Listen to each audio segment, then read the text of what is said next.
Hello friends, Karthik Deepa serial July 19 நாளைக்கான எபிசோடுக்கான ஒரு review தாங்க இந்த வீடியோவில் நம்ம இன்றைக்கி பார்க்க போகிறோம். எபிசோடை ஸ்டார்ட் பண்ணுறதுக்கு முன்னாடி இந்த வீடியோவை மறக்காமல் லைக் பண்ணிக்கோங்க. உங்களுடைய ஒவ்வொரு லைக்ஸும் தொடர்ந்து வீடியோ போடுறதுக்கு எங்களுக்கு கொஞ்சம் இன்ட்ரெஸ்டிங்காகவும் என்கரேஜிங்காகவும் இருக்கும். அண்ட் முக்கியமான ஒரு விஷயம் உங்ககிட்ட ஷேர் பண்ண போகிறேன். ரீசெண்டாக கார்த்திக் ராஜ் விக்கெடான அவார்ட்ஸ் வாங்கியிருக்காரு பெஸ்ட்டு மெயில் ஆக்டர்ஸ் கேட்டகரியில். முக்கியமாக கார்த்திக் என்ன சொன்னாருன்னா, நான் இந்த அளவுக்கு உயரத்தில் இருக்கிறதுக்கு காரணம் ரசிகர்கள் மட்டுமே. நீங்கள் எல்லாருமே என்னை ரொம்ப பெருமைப்படுத்துகிறீங்க. கண்டிப்பாக இதை ஒரு ஏணி படிக்கட்டாக பயன்படுத்தி இன்னும் மிகப்பெரிய உயரத்திற்கு போவேன் அப்படின்னு கார்த்திக் ராஜ் ரீசண்டாக அவருடைய கருத்துக்களை விகடன் அவார்ட்ஸில் தெரிவிச்சிருக்காரு. கார்த்திகே நீங்களும் கொஞ்சம் வாழ்த்துக்கள் சொல்லலாமே. ஸோ எபிசோடில் என்ன நடக்குதுன்னு வாங்க பார்க்கலாம். அந்த சேகர் நேராக போலீஸ்கிட்ட மாட்டுறாரு. எதுக்காகன்னா, சேகரும் ராஜாவும் சண்டை போட்டுக்கிட்டதுனால. அப்போ அவங்க 2 பேரும் போலீஸ் ஸ்டேஷனில் நிற்கும் பொழுது சேகர் சொல்கிறாரு, சார் நான் யாருன்னு தெரியுமா அப்படின்னு கேட்க போலீஸ் சொல்கிறாரு. சேகர் என்ன சொல்கிறாருன்னா, நான் யாருன்னு தெரியுமா உனக்கு? நான் எவ்வளோ பெரிய ஆளுன்னு தெரியுமா? எப்படி நீ என்னைய அரெஸ்ட் பண்ணலாம் அப்படின்னு. அப்போ போலீஸ் கேட்குறாரு, நீ யாருடா அப்படின்னு. அப்போ அவர் சொல்கிறாரு, எனக்கு பெரிய மேடத்தை தெரியும், அவங்கள நான் இப்போ கூட்டிகிட்டு வரேன் அப்படின்னு சொல்லி சேகர் போலீஸ்கிட்ட ஃபோனை வாங்கி நேராக ரம்யாவுக்கு கால் பண்ணுறாங்க. ரம்யாவும் இந்த வரேன் அப்படின்னு சொல்லிட்டு வராங்க. இன்னொரு பக்கம் நம்ம ராஜா நேராக உனக்கு மட்டும்தான் ஆள் தெரியுமா, எனக்கும் தான் ஆள் தெரியும் அப்படின்னு சொல்லிட்டு நேராக கார்த்திக்கு கால் பண்ணி வர சொல்கிறாங்க. கார்த்தி தான் ஃபஸ்ட்டு வராரு. வந்ததோட நேராக போலீஸ்கிட்ட, இங்கே பாருங்கள் சார், ஏதோ மிஸ் அண்டர்ஸ்டாண்டிங் நடந்திருக்கு, நீங்கள் இவரை வெளியில் விடுங்க அப்படின்னு. அப்போ போலீஸ் சொல்கிறாங்க, சரி சார், ஏதோ நீங்கள் சொல்கிறதுனால இவரை வெளியில் விடுறேன் அப்படின்னு.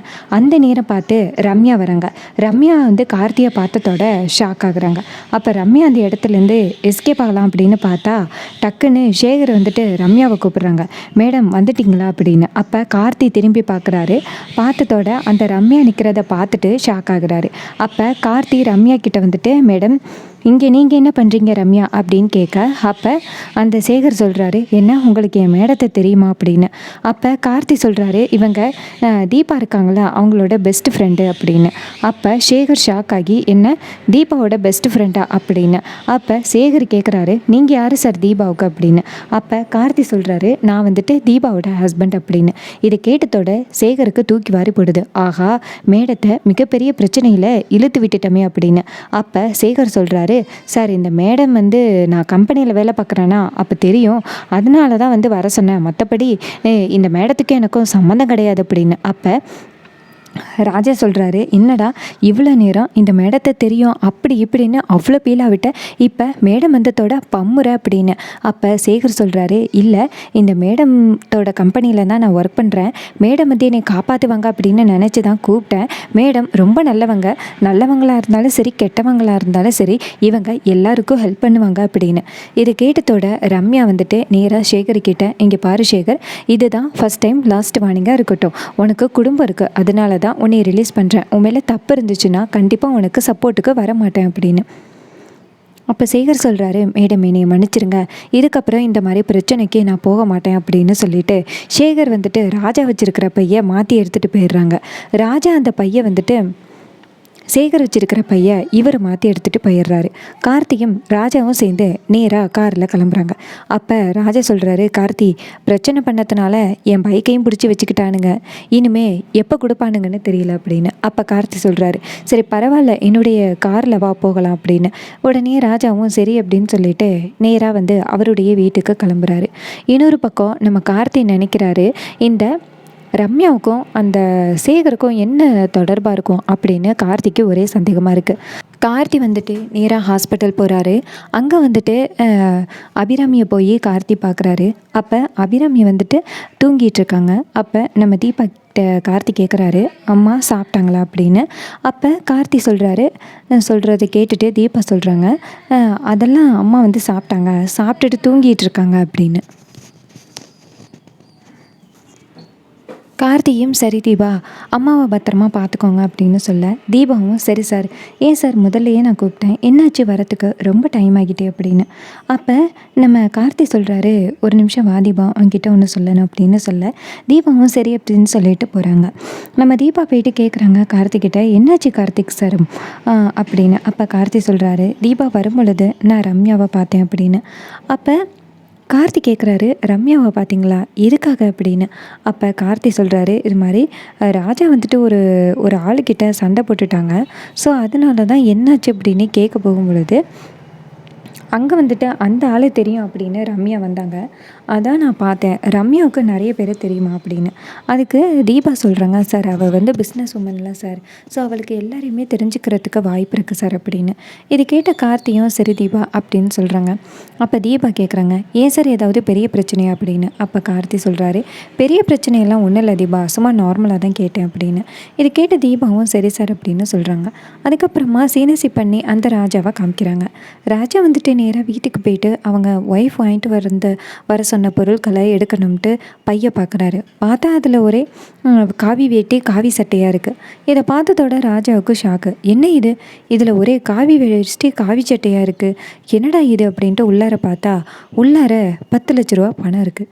அதை பார்த்ததோட ராஜாவுக்கு ரொம்ப பெரிய சந்தேகம். என்னடா இது, இதில் காசு இருக்குது, இதை நான் எங்கே மாற்றினேன் அப்படின்னு ராஜா யோசிக்கிறாரு. அப்போ தான் தெரியுது, நேராக அந்த போலீஸ் ஸ்டேஷனில் தான் அந்த பையன் மாற்றிருக்காரு அப்படின்னு ராஜாவுக்கு சந்தேகம்.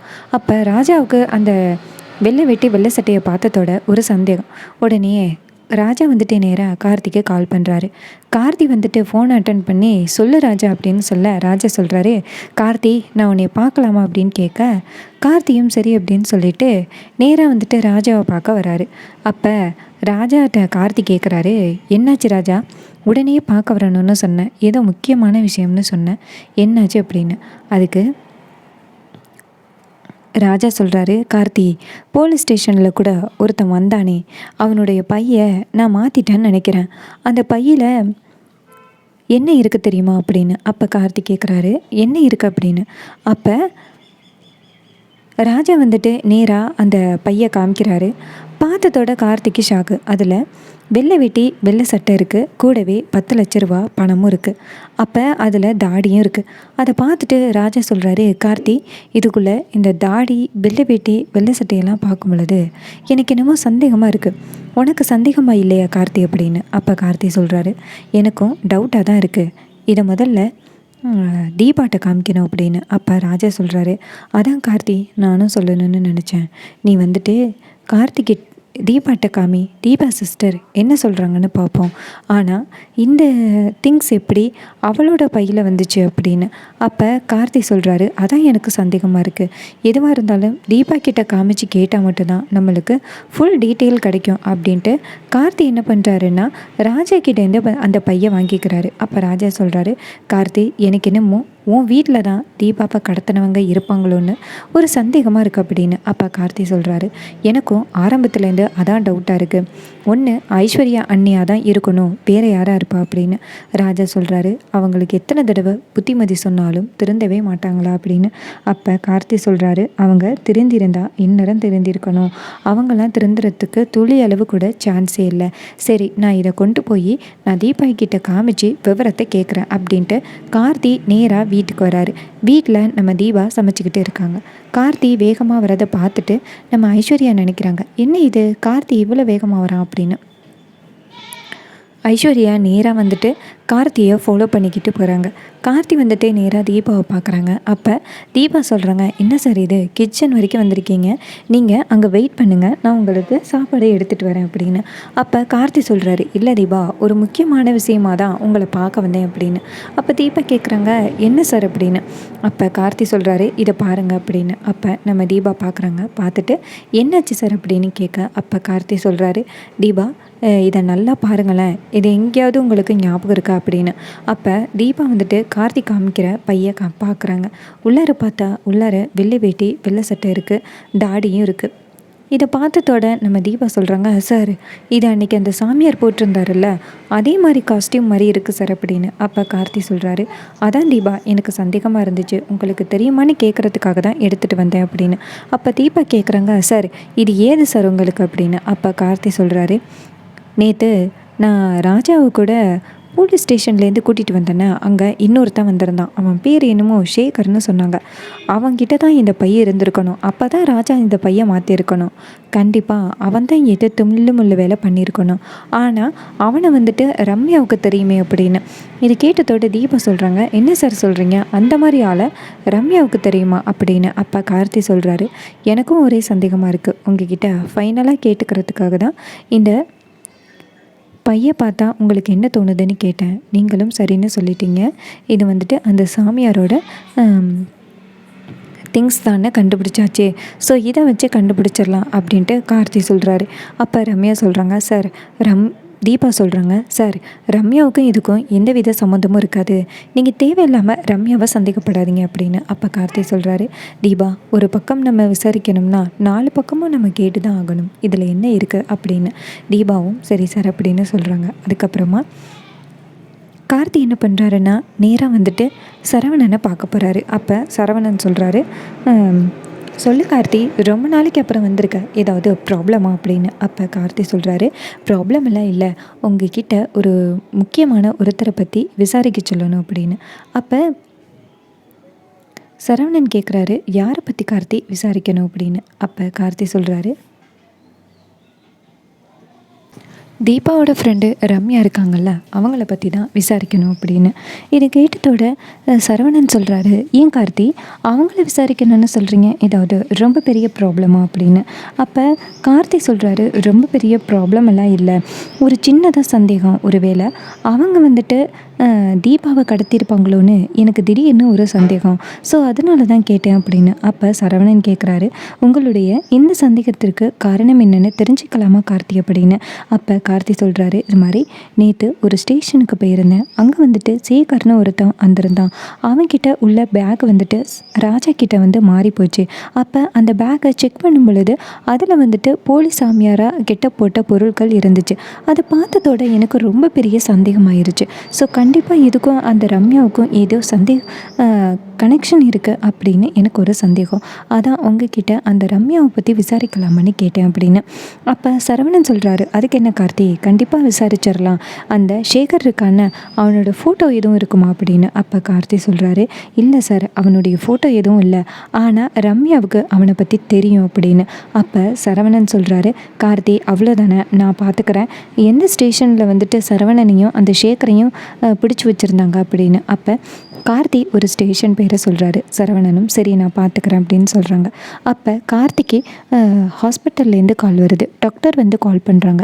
அப்போ கார்த்தி சொல்கிறாரு, சொல்லுங்கள் டாக்டர் அப்படின்னு. அப்போ டாக்டர் சொல்கிறாரு, கார்த்தி உங்களை ரொம்ப முக்கியமாக நாங்கள் பார்த்தே ஆகணும், பார்க்கலாமா அப்படின்னு. அப்போ கார்த்தி சொல்கிறாரு, கண்டிப்பாக வரேன் அப்படின்னு சொல்கிறாரு.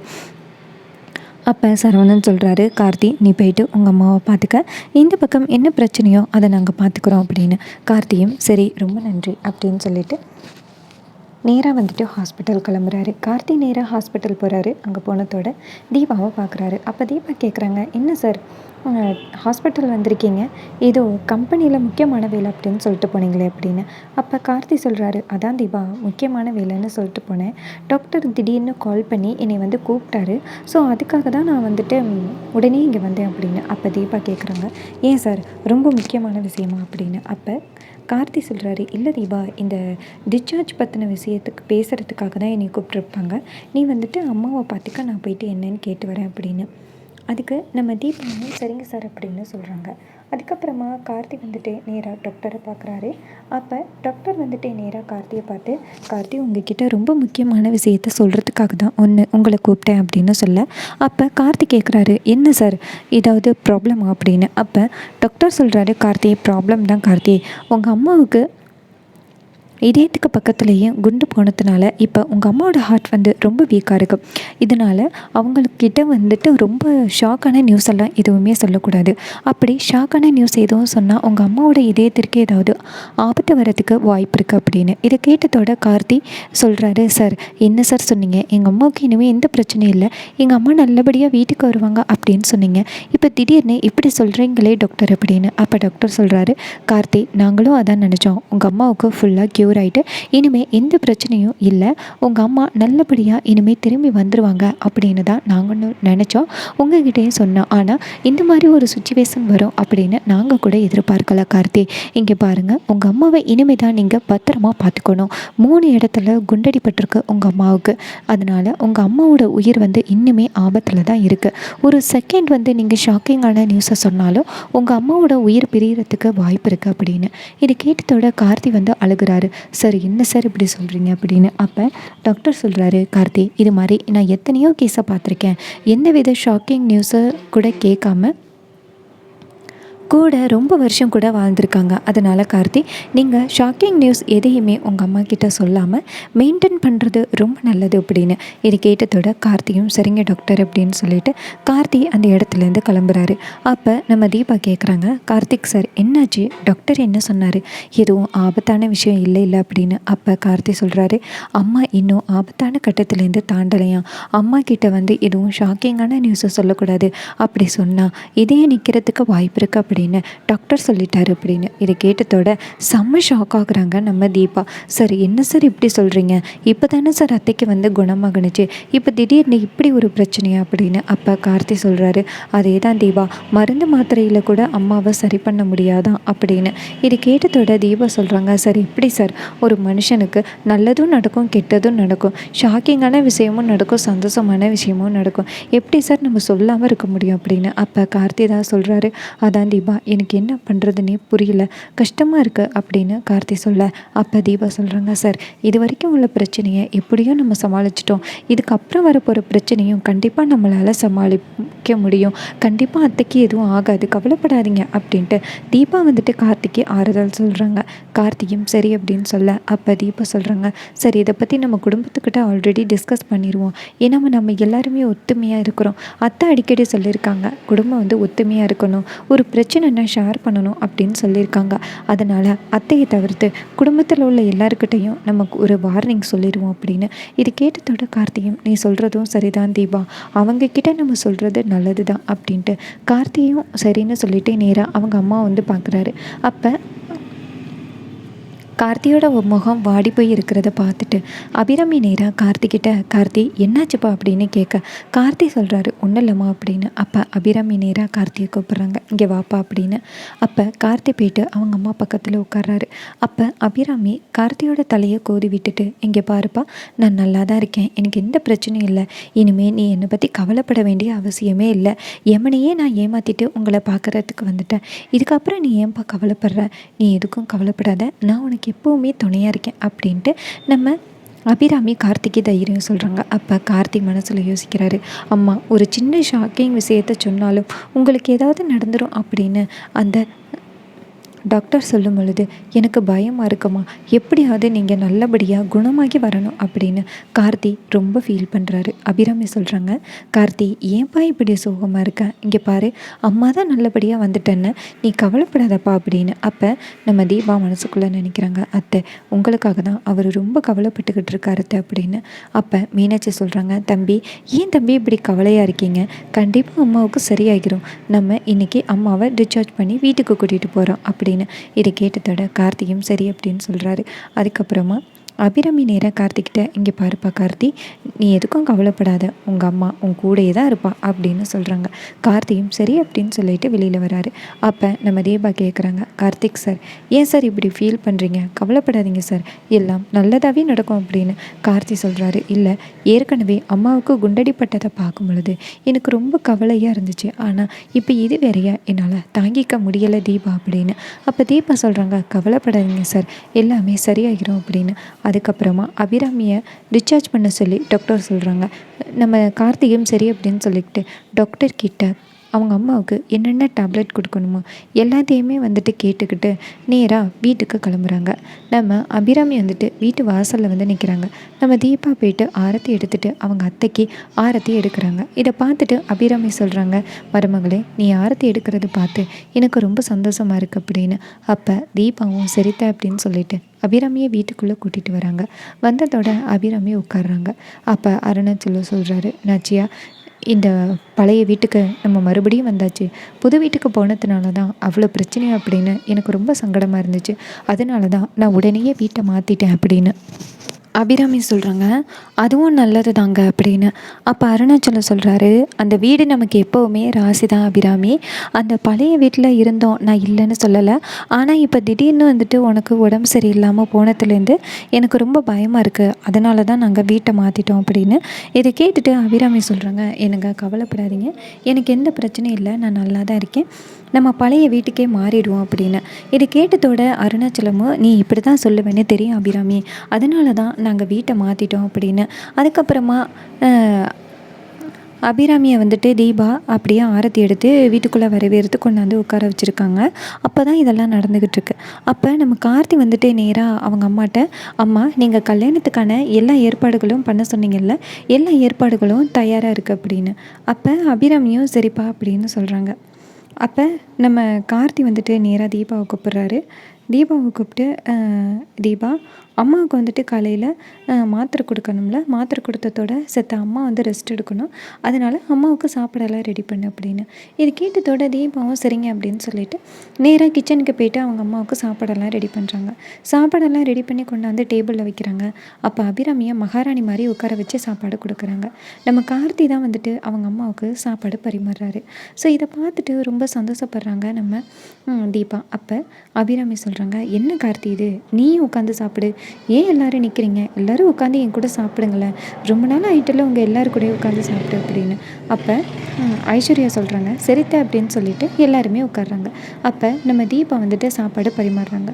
அப்போ அபிராமி சொல்கிறாங்க, தீபா நீயும் உட்காருமா, எல்லோரும் ஒன்றா சேர்ந்து சாப்பிடுவோம், ஆளாளுக்கு என்னென்ன வேணுமோ எல்லாத்தையும் தானாகவே எடுத்துக்கோங்க அப்படின்னு. இதை கேட்டுட்டு எல்லாருமே சரின்னு சொல்கிறாங்க. எல்லாருமே டைனிங் டேபிளில் உட்காடுறாங்க. உட்காந்துட்டு எல்லாருமே ஒத்துமையாக சாப்பிட்றாங்க. இதை பார்த்துட்டு அபிராமிக்கு கண் கலங்குது. அப்போ நம்ம கார்த்தி கேட்குறாரு, அம்மா ஏம்மா அழுகுறீங்க, என்னாச்சு அப்படின்னு. அப்போ அபிராமி சொல்கிறாங்க, இல்லை கார்த்தி, நமக்கு எல்லாருமே ஒன்றா உட்காந்து சாப்பிட்டு எத்தனை நாள் ஆகுது, மறுபடியும் இந்த குடும்பத்து கூட உட்காந்து என்னால் சாப்பிட முடியாதோ, சந்தோஷமாக இருக்க முடியாதோ அப்படின்னு அந்த குண்டடிப்பட்ட நேரத்தில் பல கவலைகள் வந்துட்டு போணுச்சு தெரியுமா. நான் உயிரை இழுத்து பிடிச்சிக்கிட்டு இருந்தது எல்லாமே உங்கள் எல்லாருக்காக தான். இந்த குடும்பம் இதே மாதிரி ஒத்துமையாக எந்த பிரச்சனையும் இல்லாமல் நல்லா இருக்கணும், நம்ம குடும்பத்தை கலைக்கிறதுக்கு யாரும் வந்துடக்கூடாது அப்படின்னு. இதை கேட்டுட்டு கார்த்தி சொல்கிறாரு, அம்மா இந்த குடும்பத்தை கலைக்க இனிமேல் யாராலையும் வர முடியாதுமா அப்படின்னு. அப்போ தீபா சொல்கிறாங்க, அத்தை கவலைப்படாதீங்க அத்தை, நாங்கள் எல்லாருமே உங்கள் பக்கத்தில் இருக்கோம்னு, இந்த குடும்பம் என்றைக்குமே பிரியாது அப்படின்னு. அப்போ ஐஸ்வர்யா சொல்கிறாங்க, ஆமாத்த, இந்த குடும்பம் எப்போவுமே பிரியாது, நம்ம எல்லாருமே ஒத்துமையாக இருப்போம் த, இனிமேல் நம்ம வீட்டுக்கு எந்தவித பிரச்சனையும் வராது அப்படின்னு. அப்போ வீட்டுக்கு வாசலில் காலிங் பில் அடிக்குது. அதை பார்த்ததோட நம்ம கார்த்தி பார்க்குறாரு. பார்த்தா அது ரம்யா. ரம்யா நேராக வீட்டுக்குள்ளே வராங்க. இதை பார்த்துட்டு மீனாட்சி நினைக்கிறாங்க, இந்த வந்துட்டே அடுத்த பிரச்சனை, இவளால் தான் நம்ம குடும்பத்தில் அடுத்த பிரச்சனை நடக்க போகுது. இந்த தீபா கிட்ட எத்தனை தடவை சொன்னாலும் கேட்கவே மாட்டேங்கிறா. இவளை வீட்டுக்குள்ளே விடாதன்னு சொன்னால் இவளை வீட்டுக்குள்ளே விட்டு தூக்கி தலையில் வச்சுக்கிட்டு இருக்கா. இவளால் தான் அவ்வளோ பிரச்சனை வரப்போகுது அப்படின்னு. அப்போ கார்த்தி நேராக ரம்யாவை பார்த்துட்டு, வாங்க மேடம் அப்படின்னு சொல்ல ரம்யா கேட்குறாங்க, என்ன எல்லாரும் உட்காந்து சாப்பிட்றீங்களா அப்படின்னு. அப்போ கார்த்தி சொல்கிறாரு, ஆமாம் அப்படின்னு. அபிராமி சொல்கிறாங்க, ரம்யா குடும்பத்தோடு உட்காந்து சாப்பிடணும்னு ஆசைப்பட்டேன், அதான் எல்லாரையும் உட்கார வச்சு சாப்பிட வச்சு அழகு பார்க்குறேன் அப்படின்னு. அப்போ ரம்யா சொல்கிறாங்க, எனக்கு இந்த மாதிரி குடும்பம்லாம் கிடைக்குமா அப்படிங்கிறது சந்தேகம்தான். ஏன்னா நானும் அப்பாவும் மட்டும்தான் உட்காந்து சாப்பிடுவோம், அதுவும் சமையக்காரி சமைச்சு கொண்டாந்து கொடுப்பா, அதில் உப்பு சப்பு இருக்காது, எதுவுமே இருக்காது அப்படின்னு. அப்போ அபிராமி சொல்கிறாங்க, அதுக்கு என்ன ரம்யா இங்கே வாமா அப்படின்ட்டு ரம்யாவை கூப்பிட்டு கார்த்திக்கு பக்கத்தில் உட்கார வைக்கிறாங்க. அப்போ ரம்யா ரொம்ப சந்தோஷப்படுறாங்க. அப்போ நம்ம கார்த்தி வந்துட்டு டக்குன்னு சாப்பிட்டு முடித்த மாதிரி எந்திரிக்கிறாரு. இதை பார்த்துட்டு ரம்யா கேட்குறாங்க, கார்த்தி என்னாச்சு அப்படின்னு. அப்போ கார்த்தி சொல்கிறாரு, இல்லை எனக்கு ஒரு முக்கியமான பிஸ்னஸ் மீட்டிங் வருது, சாப்பிட்டு முடிச்சிட்டேன் அம்மா, நான் சாப்பிட்டுட்டேன், நீங்களே பார்த்தீங்கல்ல, நான் போயிட்டு இந்த காலை மட்டும் பேசிட்டு நான் ஆஃபீஸ் கிளம்புறேன் அப்படின்னு சொல்லிட்டு கார்த்தி கிளம்புறாரு. இதை பார்த்துட்டு ரம்யாவுக்கு டென்ஷன். அப்போ மீனாட்சி நினைக்கிறாங்க, ரம்யா நீ என்ன நினச்சாலுமே கார்த்தியை கண்டிப்பாக உன்னால் அடைய முடியாது, கார்த்தி பக்கத்தில் உட்கார போகிறது அது தீபா மட்டும்தான். கண்டிப்பாக உன்னால் கார்த்தி பக்கத்தில் என்றைக்குமே வந்துட்டு உட்கார முடியாது, கார்த்தியையும் அடைய நினைக்க முடியாதுரி அப்படின்னு நம்ம தீபா மீனாட்சி நினைக்கிறாங்க. அப்போ மீனாட்சி நேராக நம்ம ரம்யா கிட்ட, என்ன ரம்யா காலையிலே சாப்பிடாம ஸ்ட்ரெயிட்டாக இங்கே வந்துட்ட போல அப்படின்னு. அப்போ ரம்யா சொல்கிறாங்க, இல்லை இது மாதிரி அபிராமி அம்மா வந்துட்டு ஹாஸ்பிட்டல்லேருந்து டிஸ்சார்ஜ் ஆகிட்டாங்க அப்படின்னு கேள்விப்பட்டேன், அதான் அவங்கள பார்க்குறதுக்காக ஓடோடி வந்தேன், காலைல சாப்பிடக்கூட இல்லை அப்படின்னு. அப்போ அபிராமி சொல்கிறாங்க, என் மேலே உனக்கு அவ்வளோ பாசமா அப்படின்னு. அப்போ ரம்யா சொல்கிறாங்க, எங்கள் அப்பா உங்களை அவ்வளோ நம்புகிறாரு, நீங்கள் வந்துட்டு ரொம்ப நல்லவங்கன்னு சொல்கிறாரு, உங்களை அப்பாவுக்கு ரொம்ப பிடிக்கும். எங்கள் அப்பாவுக்கு ரொம்ப பிடிக்கும்னா கண்டிப்பாக எனக்கும் பிடிச்சி தானே ஆகணும், அதே மாதிரி தான் எனக்கும் உங்களை ரொம்ப பிடிக்கும், நீங்கள் வந்துட்டு என் மேலே அவ்வளோ பாசமாக இருக்கீங்க, என்னை நீங்கள் ஒரு மக மாதிரி நினச்சிங்களா, அதான் எனக்கு ரொம்ப பிடிச்சி போச்சு, அதான் நான் ஓடி வந்துட்டேன் அப்படின்னு. இதை கேட்டதோட அபிராமி சொல்கிறாங்க, நீ இந்த வீட்டுக்கு மருமகளாக வந்திருக்க வேண்டியவ, நீ மருமகளாக வந்திருந்தா தீபாவோட இடத்துல நீ இருந்திருப்ப அப்படின்னு. அப்போ ரம்யா சொல்கிறாங்க, இல்லை எனக்கு அப்போதைக்கு வந்துட்டு இந்த கல்யாணத்தில் கொஞ்சம் கூட விருப்பமே இல்லை, எங்கள் அப்பா வந்துட்டு இந்த கல்யாணத்தை பற்றி கேட்டப்போ அப்பாவை வந்து திட்டினேன், எனக்கு இந்த கல்யாணம் வேணாம், ஏன் நீ ரொம்ப டார்ச்சர் பண்ணுறீங்க அப்படின்னு சொல்லி நான் ரொம்ப திட்டினேன். அதுக்கப்புறம் தான் வந்துட்டு கார்த்தின்னு தெரிஞ்சிருந்துச்சுன்னா நான் கண்டிப்பாக மிஸ் பண்ணியிருக்க மாட்டேன், இது மாதிரி நான் கார்த்தியவே கல்யாணம் பண்ணியிருப்பேன், உங்கள் குடும்பத்துக்குள்ளே நானும் ஒரு ஆளாக வந்திருந்திருப்பேன், ஆனால் அதை மிஸ் பண்ணிட்டோமேன்னு இப்போ தான் கவலையாக இருக்குது அப்படின்னு. அப்போ மீனாட்சி சொல்கிறாங்க, ஏன் ரம்யா இனிமே கவலைப்பட்டு நீ என்ன பண்ண போகிற, தீபா இந்த வீட்டுக்கு மருமகளாக வந்துட்டா, ஒருவேளை நீ இந்த வீட்டுக்கு மருமகளாக வரத்துக்கு கடைசி நேரம் இருந்தாலுமே கடவுள் வந்து விதித்தது அது எங்கள் தீபாவை தான், தீபா தான் கார்த்திக்கு பொருத்தமான ஜோடி இந்த ஜென்மத்தில் அப்படின்னு. இதை கேட்டதோட ரம்யா வந்துட்டு மீனாட்சிகிட்ட சொல்கிறாங்க, இல்லை ஒருவேளை நான் கார்த்திகை கல்யாணம் பண்ணியிருந்தா நான் இந்த வீட்டுக்குள்ளே இருந்திருப்பேன்னு அப்படின்னு. இது கேட்டதோட நம்ம தீபாவுக்கு முகம் மாறுது.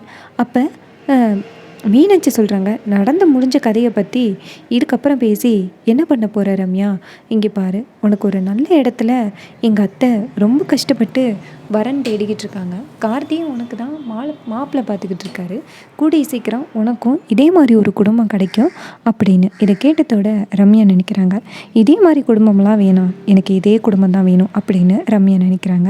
அதுக்கப்புறமா கார்த்தி நேராக தீபாட்ட, தீபா ஆஃபீஸ் போயிட்டு வரேன் அப்படின்னு சொல்ல, அப்போ தீபா நேராக வந்துட்டு கார்த்திக்கு வந்து டாட்டா காமிட்டி அனுப்பி வைக்கிறாங்க. இதை பார்த்துட்டு நம்ம ரம்யாவுக்கு டென்ஷன் ஆகுறது, தீபா இன்னும் கொஞ்ச நாள் தாண்டி, அதுக்கப்புறம் நான் தான் வந்துட்டு கார்த்திக்கு பை காமிச்சு வழி அனுப்புவேன் அப்படின்னு ரம்யா நினைக்கிறாங்க. அப்போ அபிராமி சொல்கிறாங்க ரம்யா கிட்ட, இங்கே பாரு ரம்யா, உனக்கு எப்படிப்பட்ட மாப்பிள்ளை வேணும்னு சொல்லு அப்படின்னு.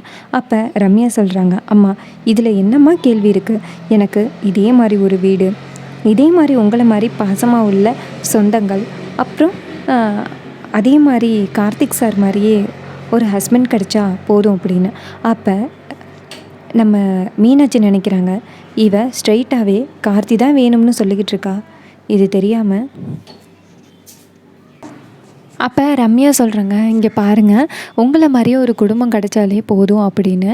இதை கேட்டுட்டு நம்ம ரம்யா சொல்கிறாங்க, கண்டிப்பாக வந்துட்டு இந்த மாதிரி ஒரு குடும்பம் கிடைச்சாலே எனக்கு சந்தோஷம் அப்படின்னு. அபிராமியும், இங்கே பாரு, உனக்கேற்ற குடும்பத்தை கண்டிப்பாக கார்த்திக் கண்டுபிடிப்பான், நீ எதுக்கும் கவலைப்படாத அப்படின்னு சொல்கிறாங்க.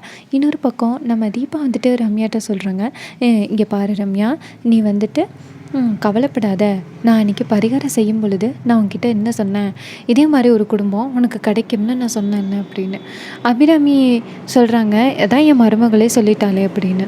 இன்னொரு பக்கம் அருணாச்சலம் வந்துட்டு திடீர்னு ஒரு கால் அட்டன் பண்ணுறாரு. அருணாச்சலம் அந்த கால் அட்டன் பண்ணதோட அருணாச்சலத்துக்கு கை நடுக்க ஆரம்பிக்குது. ஏன்னா அதில் வந்துட்டு சரஸ்வதின்னு ஒருத்தன் பேசுகிறாங்க. சரஸ்வதி கேட்குறாங்க, நான் உங்கள் வீட்டுக்கு வந்துக்கிட்டு இருக்கேன் அப்படின்னு. இது கேட்டதோட அருணாச்சலத்துக்கு ரொம்ப ஷாக்கிங்கு. அருணாச்சலம் டக்குன்னு நேராக ரூமுக்கு போகிறாரு.